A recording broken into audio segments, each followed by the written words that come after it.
Frères et sœurs dans le Seigneur, bonjour et bienvenue sur la radio Menorah Yeshua. Bienvenue sur votre émission Péniel à la rencontre de Dieu avec la sœur Marie-Madeleine. Soyez tous abondamment bénis en ce précieux matin du 23 mai 2019. Que le Seigneur vous garde, qu'il vous protège et qu'il soit avec vous vraiment pendant tout le temps de votre vie. Que le Seigneur soit avec vous et qu'il vous garde. Et nous allons élever la voix pour prier le Seigneur avant de commencer toute chose. Éternel notre Dieu, notre Roi, notre Père, merci Seigneur pour ton amour, merci pour ta grâce, merci pour ta bonté. Seigneur, sois élevé, Seigneur, sois glorifié. Seigneur, nous te rendons toute la gloire, car tu es grand, car tu es glorieux et tu mérites, Seigneur, d'être adoré, tu mérites d'être acclamé.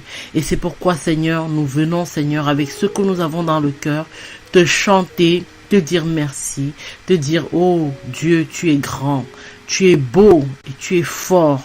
Oui, Seigneur, nous voulons vraiment t'acclamer, nous voulons vraiment te louer, nous voulons vraiment t'adorer ce matin. Seigneur, reçois toute notre gratitude, Seigneur, pour nos vies, pour toutes les choses par lesquelles tu nous fais passer. Reçois toute notre gratitude et sois élevé au plus haut des cieux. Seigneur, nous te bénissons. Seigneur, nous t'élevons. Seigneur, nous te disons merci. Merci au Père pour ton amour. Merci au Père. Vraiment, Seigneur, nous voulons encore te confier ce moment. Nous voulons te confier ce moment que nous passons dans ta présence, Seigneur, où nous essayons de nous rapprocher de toi de jour en jour, de marcher avec toi. Seigneur, vraiment, guide-nous. Seigneur, conduis-nous. Merci, Seigneur, pour ton amour. Merci, mon Dieu. Merci, Jésus. Merci, Seigneur. Seigneur, sois béni. Seigneur, sois élevé. Merci, Seigneur. Merci, Jésus. Père, nous voulons encore vraiment élever la voix pour te dire merci encore même pour ce moment que tu nous permets vraiment de pouvoir vraiment recevoir autant de choses de toi. Merci Seigneur. Et Père, nous prions que tu prennes le contrôle de cette émission, que tu guides toutes choses dans ta présence et dans ton amour. Au nom de Jésus. Amen. Amen, amen, amen. Amen. Amen, mes frères. Nous voulons vraiment dire merci au Seigneur pour cette journée. Vraiment, nous bénissons le Seigneur. Nous le bénissons. Il est grand, il est bon, il est merveilleux. Il est vraiment merveilleux. Il est vraiment merveilleux. Merci Seigneur. Merci Seigneur. Merci Seigneur. Et incidentalement, nous voulons remercier le Seigneur pour un an de plus qu'il m'a donné aujourd'hui. Vraiment, que son nom soit béni, qu'il continue de me guider dans ma marche avec lui. Que merci vraiment pour tout ce qu'il a fait pour moi depuis ma naissance jusqu'à aujourd'hui, et que tous les jours de ma vie qu'il m'aide à marcher avec lui en toute sincérité et en toute simplicité, au nom de Jésus. Amen. Amen, amen mes frères. Amen, amen. Amen, amen. Amen. Merci Seigneur. Et vraiment, nous allons continuer sur le thème par lequel nous avons commencé hier.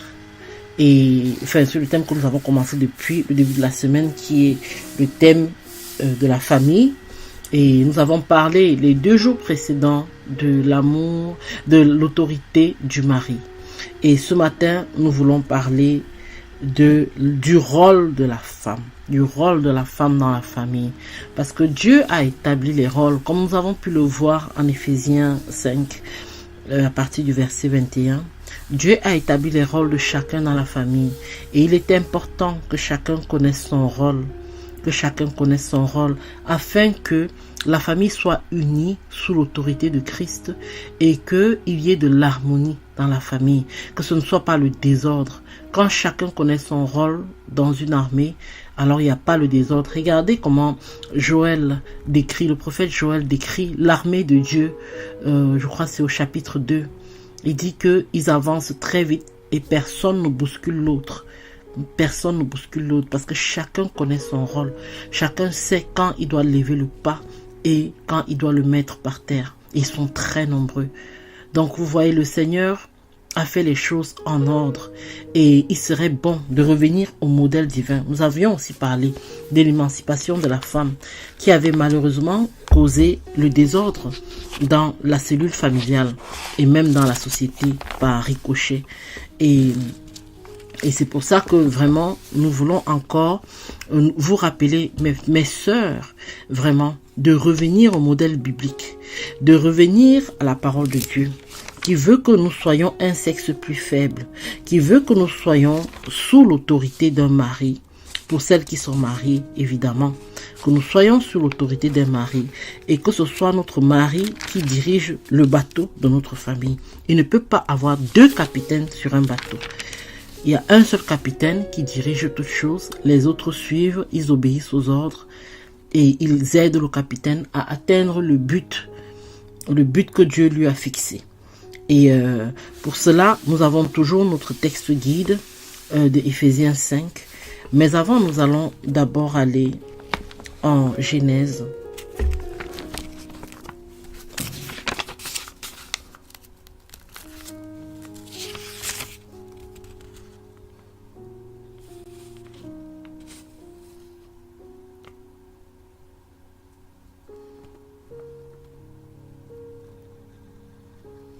Nous allons aller en Genèse pour parler de comment est-ce que la femme a été créée.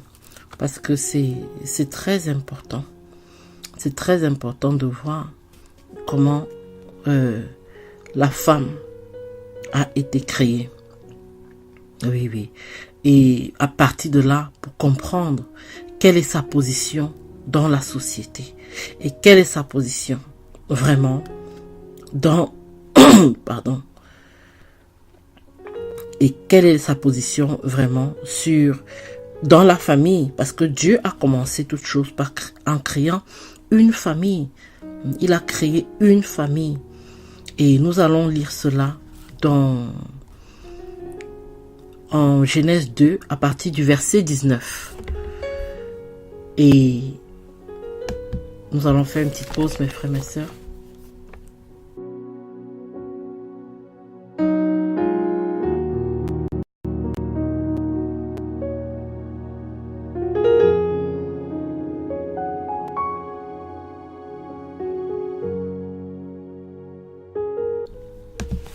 Donc si nous allons en Genèse 2, partie du verset 19, nous allons lire. Car l'Éternel avait formé la terre et toutes les bêtes des champs et tous les oiseaux des cieux, et il les avait fait venir vers Adam, afin que le nom qu'Adam donnerait à tout animal vivant fût son nom. Et Adam donna des noms à tous les animaux domestiques et aux oiseaux des cieux et à toutes les bêtes des champs, et il ne trouvait point d'aide pour Adam qui fût semblable à lui. Et l'Éternel Dieu fit tomber un profond sommeil sur Adam, et il s'endormit. Et Dieu prit une de ses côtes, et il resserra la chair à la place. Et l'Éternel Dieu forma une femme de la côte qu'il avait prise d'Adam, et la fit venir vers Adam. Alors Adam dit, ah, cette fois celle-ci est l'os de mes os et la chair de ma chair. On la nommera Omeph. Omeph, ça c'est dans les anciennes versions de Osterval. C'était pas femme, c'était Omès. Ou femme, car elle a été prise de l'homme. Car elle a été prise de l'homme. C'est pourquoi l'homme laissera son père et sa mère, et il se joindra à sa femme, et ils feront une même chair. Gloire à Dieu. Gloire à Dieu. Nous voyons que le Seigneur a vu qu'Adam était seul. Et il s'est dit non, il n'est pas bon que Adam soit seul. Il n'est pas bon que l'homme soit seul. Je lui ferai donc une aide semblable à lui. Donc le Seigneur a créé Ève comme une aide de l'homme. C'était d'abord ça à l'origine, comme une aide, comme quelqu'un qui vient assister pour une œuvre, pour une mission. Adam était là, la femme est venue ensuite. Et la femme en plus a été tirée de l'homme. Dieu a fait l'homme de la poussière de la terre, mais il a tiré la femme de l'homme. Donc il y a quand même une particularité. Et quand il a tiré de l'homme, il l'a façonné. il a façonné et il a fait. Et nous voyons que quand Adam a vu la femme, il s'est réjoui. Il était content. Il était content. Et il a dit, à cette fois-ci, celle-ci est l'os de mes os et la chair de ma chair. Gloire à Dieu. Donc voilà comment c'était au début. Revenons donc sur notre texte guide qui est Éphésiens, chapitre 5, à partir du verset 21. Et nous allons lire. Soumettez-vous les uns aux autres dans la crainte de Dieu. Femmes, soyez soumises à vos propres maris comme au Seigneur, parce que le mari est le chef de la femme, comme Christ est aussi le chef de l'Église, qui est son corps, dont il est le sauveur. Comme l'Église est soumise à Christ, que les femmes le soient aussi à leur propre mari en toutes choses. Vous, maris, aimez vos femmes, comme Christ a aussi aimé l'Église et s'est livré lui-même pour elle, afin qu'il la sanctifiât, après l'avoir nettoyée en la lavant d'eau et par la parole, pour la faire paraître devant lui une église glorieuse, n'ayant ni tache ni ride, ni rien de semblable, méritant sainte et irrépréhensible. C'est ainsi que les maris doivent aimer leurs femmes comme leur propre corps. Celui qui aime sa femme s'aime soi-même, car personne n'a jamais haï sa propre chair, mais il la nourrit et l'entretient, comme le Seigneur le fait à l'égard de l'Église, parce que nous sommes membres de son corps, étant de sa chair et de ses os. C'est pourquoi l'homme quittera son père et sa mère pour s'attacher à sa femme, et les deux ne seront qu'une seule chair. Ce mystère est grand. Je dis cela par rapport à Christ et à l'Église, afin que chacun de vous aime sa femme comme lui-même, et que la femme respecte son mari. Gloire à Dieu. Donc, ce texte vraiment régit les relations familiales, notamment de hommes et femmes, mari et épouse. Donc, nous avons d'abord au départ la soumission des deux à Christ. Ça commence toujours par là. On ne peut pas dire qu'on est soumis à son mari sans être d'abord soumise à Christ. Puisque le verset 22 nous dit « Femmes, soyez soumises à vos propres maris comme au Seigneur ». Donc nous devons être soumises à nos maris comme nous sommes soumises au Seigneur. C'est important parce que, comme nous avons vu précédemment, qu'avec l'émancipation de la femme, l'identité même de la famille a été troublée. Et ce qui fait que même parmi les chrétiens, il y a toujours ce problème où on ne connaît toujours pas nos identités. Et on se dit non, on peut toujours être une femme moderne et être une femme chrétienne et tout ça. La Bible est vraiment claire. Soyez soumises à vos maris comme au Seigneur, comme au Seigneur, comme au Seigneur. Donc de la même façon que nous sommes soumis au Seigneur, nous devons être soumises à nos maris. Et la soumission au Seigneur vient donc en premier, parce que si notre mari veut nous conduire à faire des choses qui sont contre la parole de Dieu, alors nous devons être soumises au Seigneur. Parce que le Seigneur nous dit de ne pas faire certaines choses, nous ne pouvons pas les faire si nos maris nous disent de faire, car nous sommes soumises au mari comme au Seigneur. C'est très important, ça commence par là. Et si nous sommes soumises au Seigneur, nous pouvons alors être soumises à nos maris avec joie et sans appréhension, sans se dire que cela fait de moi quelqu'un d'inférieur, cela fait de moi quelqu'un de petit. Non. Et la Bible insiste, verset 23, parce que le mari est le chef de la femme, comme Christ aussi est le chef de l'Église, qui est son corps dont il est le sauveur. Donc le mari est le chef de la femme. Mes sœurs, il faudrait que nous rentrions ça dans notre tête. Moi particulièrement, je sais qu'il m'a fallu du temps pour accepter cela, car j'étais très indépendante. Et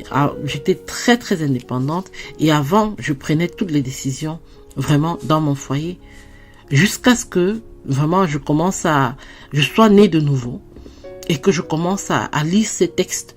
Au début, je ne les acceptais pas, je les rejetais parce que je me disais non, ce n'est pas possible. ce n'est pas possible, ça a été écrit pour une autre époque, ce n'est pas pour aujourd'hui, les temps ont changé, et j'essayais de me convaincre comme ça pendant longtemps, mais jusqu'à ce que le Seigneur lui-même fasse le travail en moi et me fasse comprendre que non, ça c'est comme ça qu'il avait vu la famille.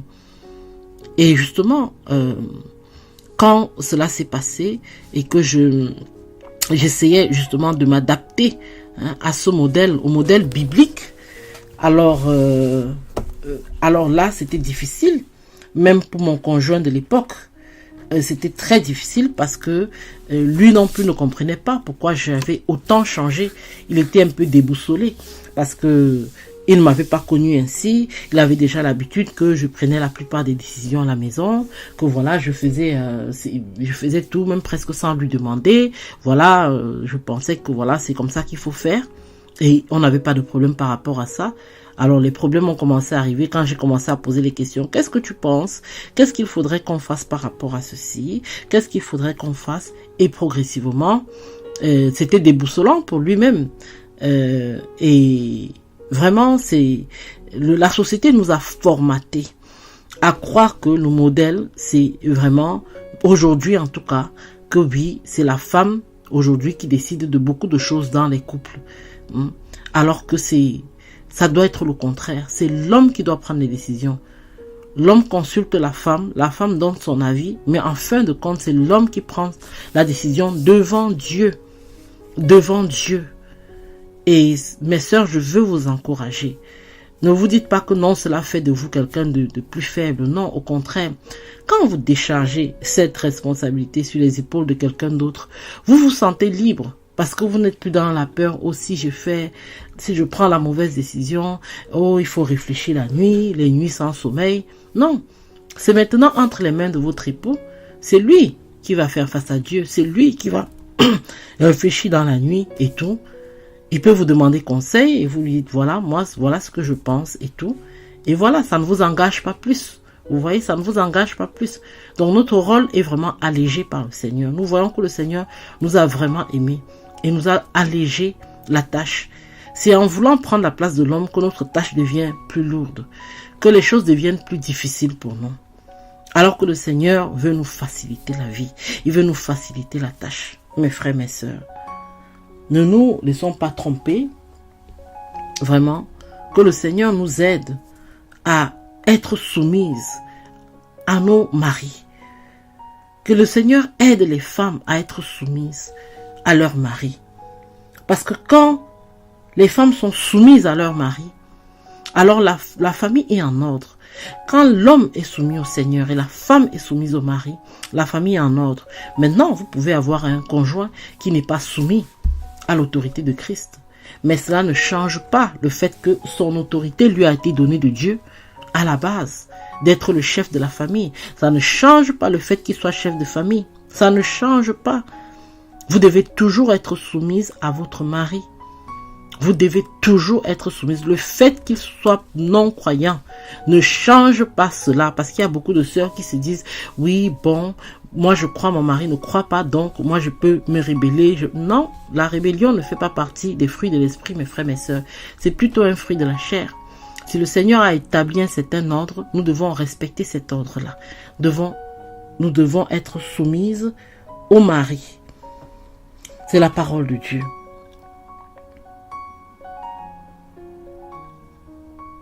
Et si nous continuons, parce que même la Bible ne nous demande même pas d'aimer nos maris. C'est vrai que la femme aime facilement. Le cœur de la femme a été fait de façon à ce que elle peut facilement aimer. C'est pour ça que le Seigneur ne nous donne pas cela comme un commandement. Mais notre commandement, c'est d'être soumise, de respecter nos maris, de les respecter, de les honorer. C'est ça le commandement que Dieu nous a donné. Et cela passe par la mort à soi-même aussi. La mort à soi-même, l'abnégation. Le fait de savoir accepter des choses que nous ne pouvons pas changer. Et de savoir, de faire confiance à Dieu. Et de savoir que oui, Seigneur, tu es au contrôle. Quel que soit ce qui se passe, tu es au contrôle.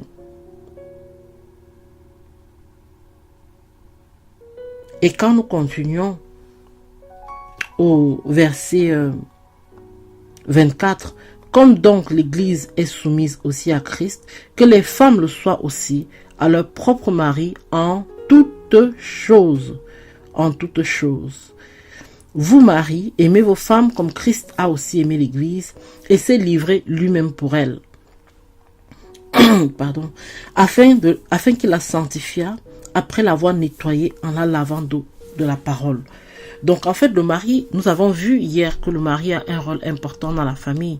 Non seulement il est celui qui prend les décisions, il est le leader, il est celui qui nourrit sa famille spirituellement et physiquement. Il est celui qui protège sa famille spirituellement et physiquement. Il est le pasteur de sa famille. Il a vraiment une tâche difficile et pour ça il a besoin d'une aide comme la femme. Il a besoin de quelqu'un qui sera comme son assistant dans cette lourde mission que le Seigneur lui a confiée par rapport à sa famille. Et pour cela, la femme doit vraiment lui être soumise pour que il puisse aussi se sentir en confiance dans le rôle qu'on lui a donné. Parce que imaginez, vous travaillez dans une entreprise, il y a un président dans l'entreprise. Mais à chaque fois, l'assistant du président, chaque fois qu'il y a une réunion, l'assistant du président vient challenger les idées du président. À chaque fois. Le président essaye de prendre des décisions et l'assistant vient dire non, en fait je pense que... Et à chaque fois, il dit non, c'est ma décision. Moi je pense pas qu'on devrait faire comme ça. Il faut plutôt qu'on fasse comme ça. Comment est-ce que ça se présente? Vous ne voyez pas que c'est aussi bizarre ça? Si dans une entreprise ça se passait comme ça, ce serait vraiment bizarre. Ou bien qu'il y a un pasteur et le second du pasteur, le pasteur dit voilà, nous allons prier pour chercher la face de Dieu par rapport à telle situation. Et vraiment, quand le Seigneur va parler, nous allons obéir. Alors l'assistant vient dire non, nous devons plutôt faire ceci. L'assistant du pasteur vient dire non, nous devons plutôt faire ceci et tout ça. Et surtout devant l'assemblée, ça c'est difficile. Et même si c'était juste entre eux, à chaque fois c'est très difficile. Chacun doit connaître son rôle. Le pasteur dirige, l'assistant l'aide. Nous sommes des assistantes des époux. C'est le vrai rôle de la femme, établi depuis la fondation du monde. Le Seigneur a créé la femme comme une aide. Comme une aide, il l'a façonnée différemment de l'homme. Et il a tiré de l'homme en plus, pour qu'il puisse faire une seule chair. Et c'est pour ça que nous devons vraiment, en tant que femmes, comprendre notre position. Que l'homme est celui qui a l'autorité. Même en assemblée, nous devons comprendre que Dieu a donné l'autorité aux hommes. Et quand il est possible que nous puissions nous taire, que nous nous taisions, et quand les hommes doivent parler, qu'ils parlent. Parce que c'est important de toujours remettre l'autorité où Dieu a mis, que Dieu a établi, et ne pas se laisser vraiment tromper par les choses de ce siècle. Ne pas se laisser tromper par le monde et tout ce qu'il a apporté pour détruire la famille. Parce que regardez, est-ce que la famille est mieux aujourd'hui que les femmes sont émancipées et libérées et tout ça? Est-ce que la famille est mieux? Est-ce que nous pouvons dire que les femmes sont plus heureuses? Vous-même, mes sœurs, est-ce que vous pouvez dire que vous êtes plus heureuses maintenant que vous pouvez aller travailler, gagner de l'argent, rentrer à la maison, vous occuper des enfants, vous occuper de votre mari, vous rassurer que vous êtes toujours jeune et belle et tout ça? Est-ce que vous pensez que ça vous rend plus heureuse? Franchement, trop de considérations dans la tête, beaucoup trop de choses dans la tête alors que le Seigneur ne nous a pas créés pour tout ça. Que le Seigneur vraiment nous aide à connaître notre position. Nous allons aller en 1 Pierre au chapitre 3. Et nous allons lire à partir du premier verset. Je crois que certains d'entre nous sont assez familières avec ce chapitre. Je me souviens la première fois que j'ai lu ce chapitre, j'ai dit ah non, ça c'est pas possible. Ah non, ça c'était pour une autre époque. Moi je vous le dis, c'est ce que j'ai dit. Mais gloire à Dieu, le Seigneur m'a convaincu et il a pris son temps de m'expliquer avec douceur. Merci Seigneur, parce que vraiment quand nous venons à Christ, il y a une déconstruction qui doit se faire. Nous naissons de nouveau, mais il y a une déconstruction qui doit se faire. Parce que le monde nous a formatés, comme des disques, vous savez quand vous formatez le disque dur, il nous a formatés. Alors nous devons être déconstruits et que le Seigneur nous reformate selon sa parole, selon sa volonté. Et donc lisons le 1 Pierre 3. Que les femmes soient aussi soumises à leur propre mari, afin que s'il y en a qui n'obéissent point à la parole, qu'ils soient gagnés, même sans la parole, par la conduite de leurs femmes, lorsqu'ils verront la pureté de votre conduite, accompagnée de crainte. Donc nous allons déjà nous arrêter là, parce que ici, déjà, l'apôtre Pierre nous dit que les femmes soient soumises à leur propre mari, afin s'il y en a, que nous soyons soumises à nos propres maris, que les femmes soient soumises à leur propre mari. Maintenant, s'il y en a parmi ces maris, des hommes qui ne croient pas, la parole a prévu cela, qu'ils soient gagnés, même sans parole. Qu'ils soient gagnés même sans parole. Ça veut dire que nous pouvons exhorter nos maris, mais si nous voyons qu'ils sont réfractaires et résistants à la parole, nous nous taisions. Nous les gagnons sans parole. Par quoi? Par la conduite de leurs femmes. Et comment? Quelle est donc cette conduite? Lorsqu'ils verront la pureté de notre conduite. Quand ils verront la pureté de la conduite de leurs femmes, accompagnée de crainte, alors au bout d'un moment, le Seigneur va faire le travail en eux et ils vont être convertis. Vous voyez, mes sœurs, c'est ça. C'est pas la peine de rabâcher les oreilles de vos maris tous les jours. Oui, il faut que tu ailles à l'église. Oui, il faut que tu fasses ceci. Laissez-les. Franchement, laissez-les. Quand vous le faites, je vous jure, ça pique les oreilles. Laissez-les. Priez pour eux. Priez pour eux. Et adoptez une conduite différente. Si avant de connaître le Seigneur, vous aviez une certaine conduite, soyez transformés dans votre comportement. Que votre mari puisse aussi témoigner du fait que vous avez changé, du fait que vous êtes quelqu'un d'autre. Il peut ne pas témoigner, mais laissez cela entre les mains de Dieu. C'est Dieu qui s'en occupe. S'ils doivent partir au bout d'un moment, ils partiront. Mais soyez fidèles à la parole de Dieu. Soyons fidèles à la parole de Dieu. Respectons-les. Soyons soumises à nos maris.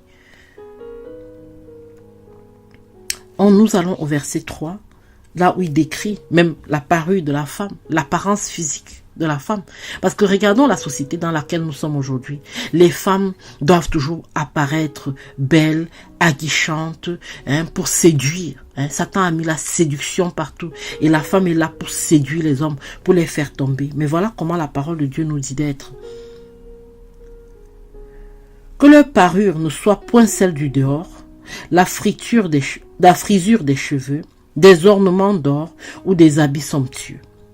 Mais que leur ornement soit celui de l'homme caché et du cœur, savoir la pureté incorruptible d'un esprit doux et paisible qui est d'un grand prix devant Dieu. Alléluia.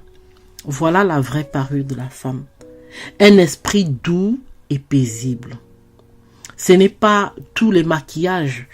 Il y a des femmes qui font 1 heure de temps devant le miroir pour sculpter leur visage et se transformer complètement au point où quand on les voit, on ne les reconnaît pas, on ne sait pas, on se dit mais non mais c'est quelqu'un d'autre, non mais c'est quelqu'un d'autre, non c'est pas elle, ah non c'est pas elle. Tellement le visage a été sculpté et transformé. Je ne sais pas si vous avez souvent pu voir, même sur YouTube, il y a des vidéos avant-après, mais vous avez l'impression que c'est 2 personnes. Et c'est terrible. Oui, c'est bien beau de se sculpter le visage et faire tout ça, mais la parole de Dieu nous dit que non. Tout ça ne profite de rien, mais il faut plutôt avoir vraiment la parure de l'homme caché et du cœur, c'est-à-dire la pureté incorruptible d'un esprit doux et paisible. Le Seigneur veut que nous ayons un esprit doux et paisible. C'est ça notre vraie parure, nous les femmes. Que nous ne soyons pas constamment dans la dispute, dans l'énervement, dans la colère, parce que ce n'est pas ça notre place. Cela ne nous convient pas. Que le Seigneur nous aide à être délivrés de la colère, à être délivrés de tous les ravages des disputes, et que véritablement nous puissions adopter un esprit doux et paisible en toutes circonstances et surtout devant nos époux. C'est ça notre vraie parure. Et cela ça ne fait pas de vous quelqu'un de moindre. Il est plus facile de tomber dans la colère, mes frères, que de garder son calme. Ah oui, hein. Donc que quelqu'un ne se dise pas, oui, parce que j'ai réagi vivement, je suis meilleur que celui qui ne réagit pas. Attention, c'est beaucoup plus facile de réagir par la colère de manière spontanée que de réagir par la douceur. Parce que parfois vous avez vraiment envie de crier, mais le Saint-Esprit vous dit non, ce n'est pas ça. Ça ne produira rien de bon. Ça ne produira pas une œuvre de l'esprit, mais une œuvre charnelle. Garde ton calme, sois calme, la tempérance qui est un fruit de l'esprit. Garde la tempérance et laisse passer. Ça, c'est difficile. Et c'est le Seigneur qui peut nous aider à y arriver. Parce que naturellement, nous ne pouvons pas le faire. Il faudrait que le Seigneur mette en nous ce désir de cultiver la patience, la tempérance, la douceur, la paix. C'est un grand prix devant Dieu, nous dit la parole. C'est un grand prix devant Dieu. Un esprit doux et paisible est un grand prix devant Dieu. Que le Seigneur nous aide. C'est très difficile. Mais c'est par sa grâce que nous pouvons y arriver. Mais que leur ornement soit celui de... Non, nous avons déjà lu ça. Car c'est ainsi que se paraît autrefois les saintes femmes qui espéraient en Dieu, étant soumises à leur propre mari. Comme Sarah qui obéissait à Abraham et l'appelait son Seigneur, de laquelle vous êtes les filles en faisant le bien, sans vous effrayer de rien. Alléluia. Alléluia. Vous voyez, la parole nous encourage, nous les femmes, à ressembler à Sarah, à être soumises comme Sarah. Sarah, un jour, elle reste chez elle, son mari dit non, allons en Égypte. Elle le suit, elle va en Égypte avec lui. Après, il dit revenons à Canaan, elle revient avec lui. Après, il dit retournons encore en Égypte, elle va. Elle le suivait, elle lui obéissait, elle appelait son mari son Seigneur. Si nous sommes les filles de Sarah, parce que si nous sommes les filles d'Abraham, par la foi en Jésus-Christ, nous sommes aussi les filles de Sarah. Et si nous sommes les filles de Sarah, nous devons garder dans cette parure incorruptible, qui est un esprit doux et paisible. Que le Seigneur nous aide en ce sens. Que le Seigneur nous aide en ce sens. Nous allons conclure avec le verset 7. Et vous, maris, de même, conduisez-vous avec prudence envers vos femmes, comme envers un sexe plus faible, ayant des égards pour elles, puisqu'elles hériteront aussi bien que vous la grâce de la vie, afin que vos prières ne soient point troublées. Mais là où nous allons nous arrêter, mes frères, mes sœurs, c'est surtout par rapport au fait que la femme est un sexe plus faible et donc qui doit être protégée par son mari. Laissez-vous protéger par vos maris, mes sœurs. Ne pensez pas que cela fait de vous quelqu'un de plus bas. Laissez-vous protéger par votre mari. Laissez-vous vraiment protégé par lui. N'essayez pas de tout diriger. N'essayez pas de tout dicter. Laissez-le se sentir homme. Laissez-le se sentir homme. Laissez-le se sentir décideur. Laissez-le sentir en lui que oui, quand je rentre chez moi, je suis écouté. Quand je rentre chez moi, oui, mon repas est servi. Quand je rentre chez moi, la table est mise. Quand je rentre chez moi, c'est pour entrer dans la paix. Dehors, j'ai travaillé dur, c'était difficile. J'ai sué, j'ai transpiré. Mais maintenant, je rentre dans la maison, dans un havre de paix. Faites de vos maisons des maisons de paix, des maisons paisibles. Quand le mari rentre, qu'il se sente bien accueilli. Vous courriez à la porte. Oui, chérie, tu es arrivée. Rentre dans la maison. Vous l'aidez à enlever son manteau. Tout cela fait partie vraiment d'un esprit doux et paisible. Vous lui présentez à manger. Vous le respectez. Parce que parfois, au travail, il est piétiné. Il est piétiné par ses collègues. Il est piétiné par tout le monde. Mais quand il rentre à la maison et qu'il se sent respecté, il a envie de rester à la maison. Parce qu'il ressent que son autorité est prise en compte. Il se sent aimé. Il se sent chéri. Il se sent protégé aussi, quelque part. Par sa maison. Par l'environnement que la femme a créé dans la maison. Nous allons continuer demain encore, Dieu voulant, sur le rôle de la femme. Parce que c'est important. Nous pourrions aller dans Proverbe 31. Nous pourrions aller dans différents proverbes. pour voir un peu comment est-ce que le Seigneur voit la femme. Dieu voulant, nous allons continuer sur la femme et sur les enfants demain. Mais vraiment, soyez fortifiés, mes sœurs. Nous avons établi que nous devons être soumises à nos maris et que le Seigneur nous aide à le faire. Soyez bénis et vraiment, nous nous retrouvons demain, Dieu voulant, à la même heure sur Radio Menorah Yeshua. À 10h, heure de France, 9h, heure de Londres, vous aurez les matinales de Rachel sur cette même chaîne. Puis à 16h, heure de France et 15h, heure de Londres, vous aurez l'avenir en Christ avec la sœur Nadia. Soyez bénis et nous nous retrouvons demain, Dieu voulant.